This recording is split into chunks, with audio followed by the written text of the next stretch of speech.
Hello friends, आज मैं आपको बताऊंगी सीपीसी ऑर्डर 2 रूल 1 एंड 2 के बारे में।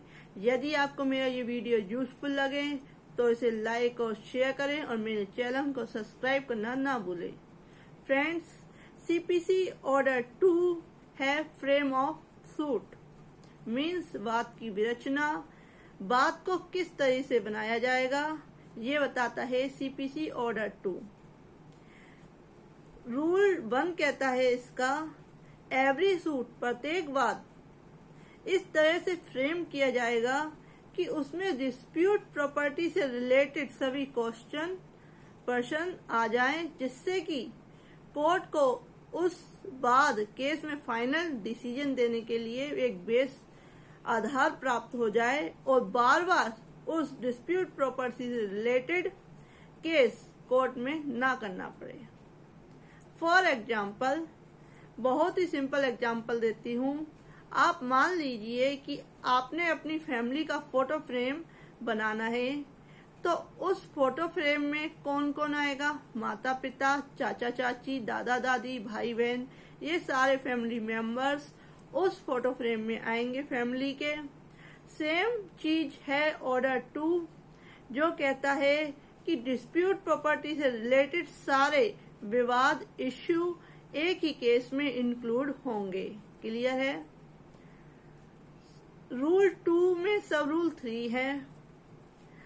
सब रूल 1 कहता है suit to include whole claim, बात के अंतर्गत संपूर्ण दावा होगा जिसे उस बाद हेतुक कोज ऑफ एक्शन के विषय में करने का वादी हकदार है।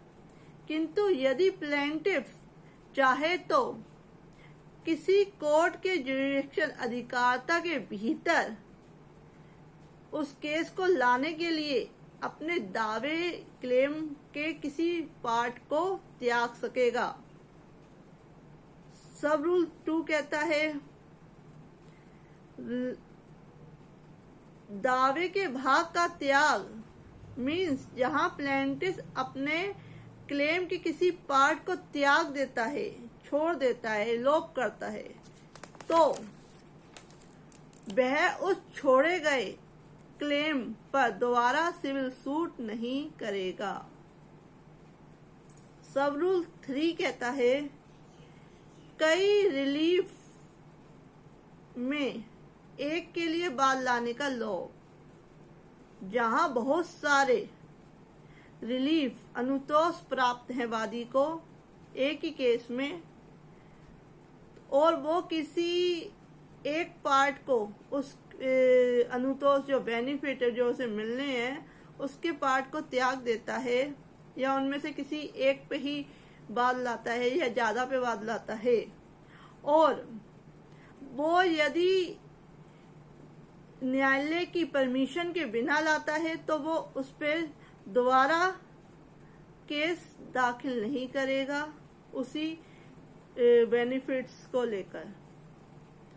ठीक है? क्लियर है? फॉर एग्जाम्पल, इन सारे चीजों का एक एग्जाम्पल है जो मैं बता रही हूँ। का अपने घर को 1200 रुपये सालाना किराए पर देता है। सन 1905, 1906 और 1907 इन सभी जो सालाना किराया है वो अभी दिया नहीं गया है। का सन 1908 में खा पर केवल 1906 के किराए के लिए बाद लाता है, केस करता है कोर्ट में। खा के ऊपर का उसके पश्चात बाद में 1905 और 1907 के किराए के लिए केस नहीं कर सकेगा। फ्रेंड्स, क्लियर है?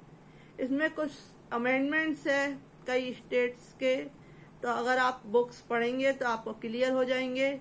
अगर आपको मेरा ये वीडियो पसंद आए तो उसे लाइक और शेयर करें और मेरे चैनल को सब्सक्राइब करना ना भूलें। Thank you for watching this video.